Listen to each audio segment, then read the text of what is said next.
G'day, Ryan. How you going? Hey Greg, how are you? Very well.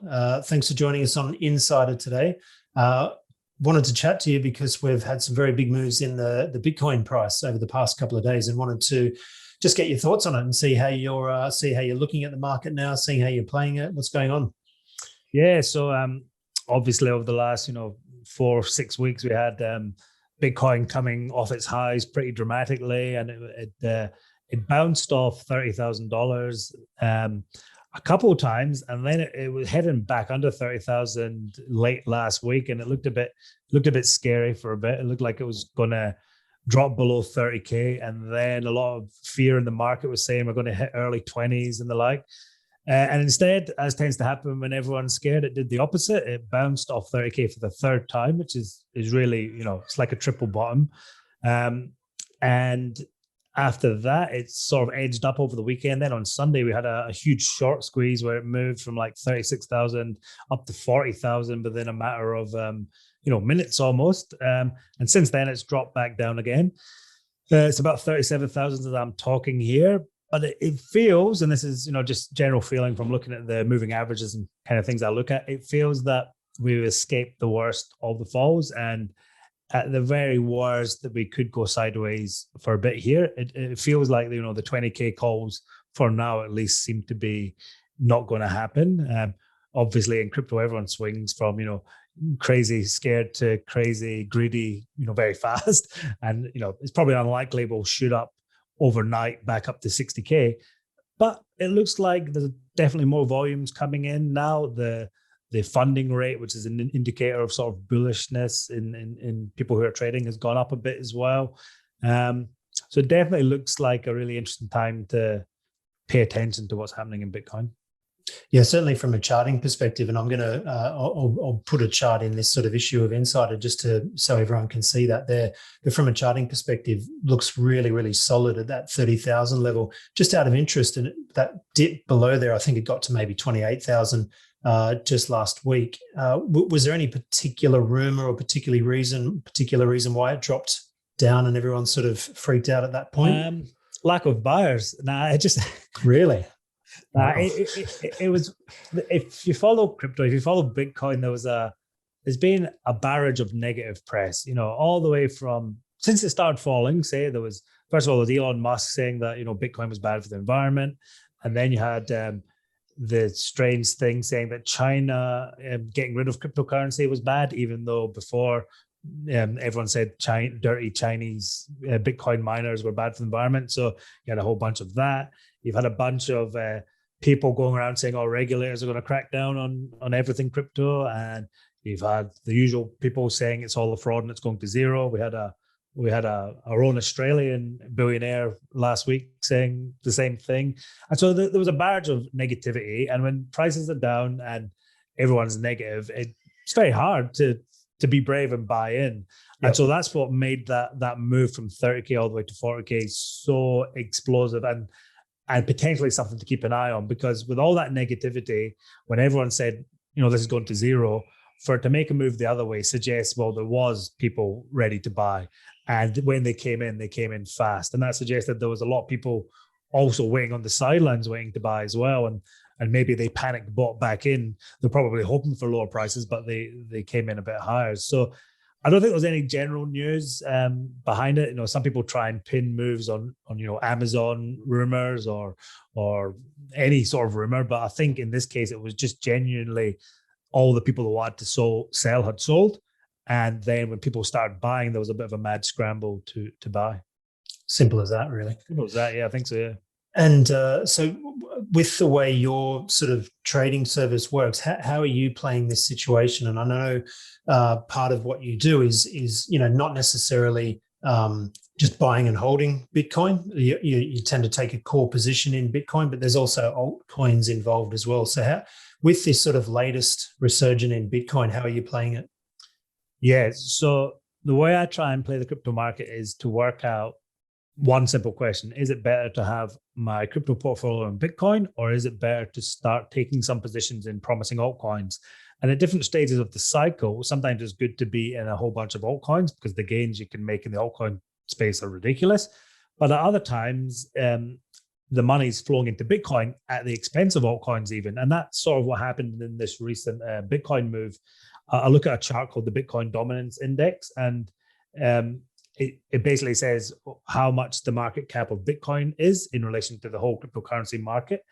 And at one stage, the Bitcoin dominance was only 40%. Now it's all the way back up to 48%. So that says that relative to other cryptocurrencies, Bitcoin has been in the ascendancy. And so the way I've been positioned for, a good few weeks now has been mostly Bitcoin. But the way these things tend to work out is we've had this rise in Bitcoin. We've had a bit of a pullback. If we do start to see this sideways in Bitcoin, it takes a lot of the fear out of the crypto market. And when Bitcoin's going sideways and the fear's out, then some of that action starts moving into altcoin projects. Because a lot of altcoin projects are rubbish, but in between all that rubbish, there are some genuine technological and economic innovations. And if you can get into them at the right time, especially when Bitcoin is sideways, then some of them can start to make a move and attract money. And because they're a lot smaller than Bitcoin, they can move really, really fast, really quickly. I trade in small cap stocks, but crypto blows the potential gains of the small cap area out of the water as well. So, well, if you're talking about Bitcoin making a move from 30 to 40 in a matter of minutes, then I guess the action in altcoins would be much more extreme. Just on that, the number of altcoins in the market, I mean, there must be hundreds. So what thousands, would be thousands. What number are you focusing on? I mean, how do you sift through all those to work out which ones are investable? Yeah. So there's thousands of altcoin projects, and I'm a little bit lucky because I've been in the space for 8 years now. So I've made every mistake. The way I put it is I've made every mistake that a new crypto investor would do. I've been seduced by rubbish projects based on hype. I've fell for marketing buzz. I've fell for crypto influencers. I've fallen for VCs tweeting stuff. I've done every mistake everyone can do. And so these days, I've got a whole bank of knowledge on what projects are more likely to be real and not. And so when I look at something new or something that I've come across, I can filter out what I think is genuine, what's not fairly quickly. I won't always be right with that, but it allows me to ignore a huge part of the crypto market. I'm not going to be trading in Dogecoin, for example, despite the fact you can make money in it. It's not got any real technical innovation, so I'm not going to worry about it. There's some larger ones that I've steered clear of, like Ripple or Cardano, basically because they don't do much for me from a technical point of view. But I think what it allows me to do is hone in on specific projects which I think actually do have good fundamental value. And I'd rather play in that space because at least if I'm wrong on the trade timing, which I obviously can be, at least I'm getting people into good projects. So at least we can afford to maybe give a trade more time if I've got the timing wrong. Whereas if you get into a project that's, got dubious credentials, let's say, and you get the timing wrong, you can't really afford to give it time because things in the crypto land can fall to zero, So, well, I was going to say there was a good example of that a couple of months ago. I can't remember the name of the coin, but even if you got your timing right for, say, 2 weeks and you rode it higher, I think its value evaporated in a matter of days, didn't it? Do you recall what the name of that coin was? It literally went to zero in a matter of days. I mean, sounds like many projects I've seen in the crypto well, space. there's probably too many for you to recall. It's a crash course in trading crypto on steroids. There'll be a whole bunch of teenagers and 20-somethings that know more about trading than your 60-year-old grizzled stock market veteran now. They would have seen scams, rug pulls, insider trading. They would have, I'm not saying this in a good way, but I am saying in a good way in a way because they'll have experienced everything you need to be wary of as an investor and trader. And when I say that, people say, "Oh, that's why would you be interested in a space like that?" Well, it's because beneath it all, there's real technological and economic benefits, not just for me as an investor, but for society as a whole.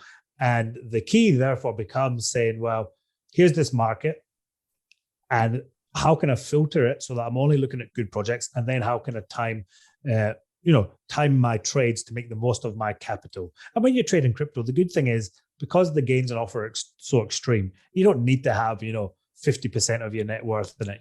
5% or 10% and done right over a few years can make a big difference to it. So So you don't need, and you also don't need to get every trade right. You could get 3 trades wrong and get 1 right, and that 1 trade can go up, 250% or 500%, and that more than makes up for the ones where you maybe lost 20 or 30%. So if you look at it, I tend to look at it through a risk management prism, with the knowledge that when I get it right, the returns can be really, really good. And like I said before, the only question for me therefore becomes is, okay, do I stay in Bitcoin or do I start moving into one of these sort of pre-vetoed projects? And there's narratives in crypto you have to be aware of. Sometimes it's all about decentralized finance. Other times it's about in-game assets. Other times it's about Web 3.0, which is the whole idea of a decentralized web thing. So I tend to have like a watch list of projects in each different narrative, and you can sort of get a gauge from watching it day in, day out of what seems to be the narrative in the ascendancy. And then if it looks like Bitcoin's behaving okay, then you can start to take a few sort of educated punts on part of your portfolio into some of these altcoins. And so when you mentioned just before about the technology and some of the tech that you really like, I think it's worth pointing out for people that might not be familiar that the coin is connected to the tech, right? I mean, that's the coin is a monetary representation of the value of the tech. So we're not just trading these altcoins in isolation from anything else. They're not these just magic things that have popped up on an exchange. They're actually connected to tech that has real use in the crypto ecosystem, right? Yeah, exactly. So the tokens on a lot of blockchain projects are designed to, first of all, maybe bootstrap the project and gain gain users or people to help secure the network, and then they act as incentive mechanisms for you to do something for that blockchain. So whether that's securing the network by locking up your coins, which is called staking, that's one thing, or maybe if you're a Bitcoin miner, you're contributing electrical power in return for newly minted Bitcoin. So people that say, and you get this sometimes in the mainstream, oh, blockchain's good, but I don't like Bitcoin, or I like the idea of blockchain. They're two sides of the same coin. The Bitcoin blockchain was invented, but it needed a native token, i.e. Bitcoin, the currency, to ensure the incentive systems in that blockchain work. You can't have one without the other, because a blockchain without an incentive mechanism, without a coin attached, generally there'll be no incentive to protect it or do anything with it, and it'll become a failed project. Because the problem blockchain solves is, how can you create a decentralized system? How can you do something without needing trusted middlemen, which is the entire fabric of the financial world, for example, but it's also other parts of the world. Think about how much you trust your government with information, or let's say you go to a new doctor, you've got to give medical information to them again. There are levels of trust to do with data as well, which is another aspect of blockchain technology, which a lot of innovative projects are looking at. How can we create a decentralized internet, for example? And again, that feeds into things like Apple and Facebook's. They've got a bunch of all of our data because we give it to them for free, and then they use that to make money off us. So the idea of decentralization sits at the heart of this entire movement. I think that is a noble cause that is especially important in a world where centralized powers don't just want the power they have, they want even more power. So I think that direction for the world to take is a good direction. And therefore, as an investor and trader, I'm happy to support that with investing. But as a trader, I suppose I'm trying to maximize my returns and also direct capital to the best projects, which is essentially what any investor should do. It's generally how capitalism works, right? Correct. Capital moves to the best project. Can you just maybe, without giving too much away, maybe just give a few of the names of the altcoin projects that you do like at the moment? I'll give one which is an interesting one to look at, which is called Engine Coin, which does in-game assets. So think of the computer game market, which is huge, like the computer game market, or even say the app market, the apps on your phone. That's grown massively. And if you think that came about from a technological revolution in home PCs, and then games consoles, and then smartphones, and that's the gaming market's huge. What Engine Coin sort of is not the only project doing this, but it's one I like in particular, is they allow game developers to create in-game assets which they can sell to the user. So let's say, a silly example, but let's say you had an axe that you owned in a game. You could be the only owner of that specific axe, and you would have a token that represented ownership of that axe.